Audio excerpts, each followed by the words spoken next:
அன்பு நண்பர்கள், தோழிகளுக்கு வணக்கம். நான் உங்கள் ஜாரா. ஜாராவின் உலகத்தில் உங்களை வரவேற்கின்றேன். இது நம்மளோட உலகம். வாங்க நெறைய பேசலாம். ஒரு சின்ன கற்பனை. நீங்க வந்து இந்த ஜோம்பி படம்லாம் பார்த்துருக்கீங்களா? அதாவது தமிழ்ல வந்து மிருதன் அப்படின்னு ஒரு படம் வந்துச்சு. ஜெயம் ரவி நடிச்ச படம். அது மாரி ஜோம்பிலாண்ட், ட்ரெயின் டூ பூஷன், அது மாரி நெறையா இங்கிலீஷ் படம் பார்த்துருப்பீங்க. ஏதோ ஒரு டிசீஸ் வந்து உலகத்தில உள்ள எல்லா மக்களும் வந்து இறந்து போயிருவாங்க. ஹீரோ ஒரு சில பேர் மட்டும் அ பொழச்சு அத வந்து எப்படி சர்வே பண்றாங்க அப்படின்னு சொல்லிட்டு அந்த மாரி படம்லாம் இருக்கும். சரி, இது படத்த பத்தி பேசுறதில்ல.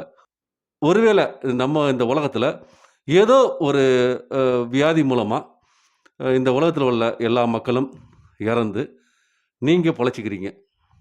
சரி, நீங்க மட்டும் இல்ல. உங்களோட கேர்ள் ஃபிரெண்டும் சேர்ந்து பொழச்சுக்கிறாங்க. இல்லன்னா உங்களோட பாய் ஃபிரெண்டும் சேர்ந்து பொழச்சுக்கிறாங்க. எப்படி இருக்கும்? செம்மையா இருக்கும்ல? நான் சின்ன வயசுல அந்த மாரி இந்த படம்லாம் பார்த்துட்டு இருக்கும்போது, நம்ம இந்த மாரி நம்ம மட்டும் உயிரோட இருந்தா, நமக்கு நம்மோட பேர் உயிரோட இருந்தா எப்புட்ருக்கும்? அப்படின்னு நினைக்கும்போது, தேவையான கார் எடுத்து ஓட்டலாம், தேவையான ஃபுட் எடுத்து சாப்பிடலாம், பெரிய பெரிய வீட்ல போய் தங்கலாம், ரொம்ப சந்தோஷமா இருக்கலாம், அப்புட்ன்னு நான் நெனச்சது உண்டு. அது மாரியும் நீங்க நெனச்சிருப்பீங்க. சரி, அது மாரி நடந்து நீங்க பொழச்சிட்டீங்க. உங்களோட பேர் உங்களோட கேர்ள் ஃபிரெண்டோ, இல்ல பாய் ஃபிரெண்டோ வந்து பொழச்சுட்டாங்க. என்ன நடக்கும்? சவால் உங்களுக்கு ஃபர்ஸ்ட்டு சாப்பிடுறது. சாப்பிடுறது என்ன பிரச்சனை இருக்கு? ஏன்னா நம்ம எல்லா கடையிலயுமே எல்லாமே இருக்கும். ட்ரை ஃபுட்லாம் எடுத்து சாப்பிடலாமே அப்படின்னு சொல்லலாம், சாப்பிடலாம். ஆனா, அது வந்து ஒரு 6 மாசத்துக்கு அப்புறம் அது எக்ஸ்பைரி ஆயிரும். எந்த ஒரு உணவா இருந்தாலும் அது 6 மாசத்துக்குள்ள எக்ஸ்பைரி ஆயிரும். ஓகே. 2வது சவால் வந்து தொற்றுநோய், டிசீஸ். இந்த இறந்து போனவங்க மூலமா உங்களுக்கு டிசீஸ் வந்துரும். அதன் மூலமா நீங்க இறந்து போறதுக்கான வாய்ப்புகள் அதிகமா இருக்கும். சரி, நீங்க ஒரு டாக்டரோ அல்லது மெடிக்கல் சம்மந்தப்பட்ட அ ஆளோட நீங்க இருக்கலாம். அதனால இருக்க மருத்துவத்த வச்சு நான் வந்து பொழச்சுக்குவேன் அப்புட்ன்னா, ஒரு 1 இயர் இருக்கலாம். சரி. ஆனா, அந்த அளவுக்குலாம் இருக்க முடியாது. "என்ன சொல்ற ஜாரா? ஒண்ணும் புரியலையே. ஒரு 6 மாசம், 1 வருஷம் கூட இருக்க முடியாதா?" அப்படின்னு கேட்கிறீங்களா?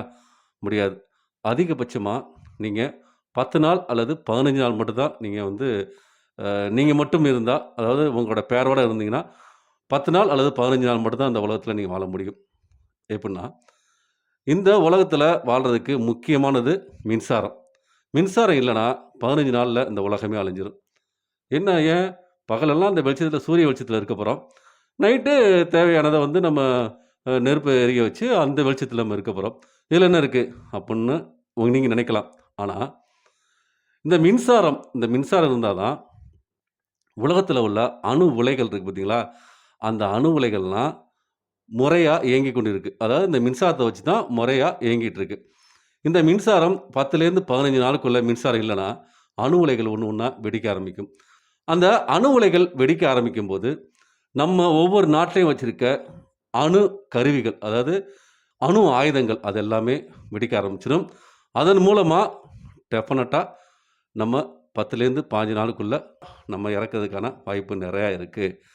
இது மாரிலாம் எதுவும் நடக்க வேண்டாம். நம்ம இந்த பூமி எப்போதுமே வந்து செல்வ செழிப்பா இருக்கும். நம்ம நீண்ட நாளா வாழுவோம். ஒரு சின்ன கற்பனை. மீண்டும் ஒரு நல்லதொரு பதிவுல உங்கள சந்திக்கிறேன். அதுவரை உங்களிடமிருந்து அன்பு வணக்கம் கூறி விடைபெறுவது உங்கள் அன்பில் வாழும் அன்பு அறிவிப்பாளன் ஜாரா. வணக்கம் அன்பு நெஞ்சுகளே!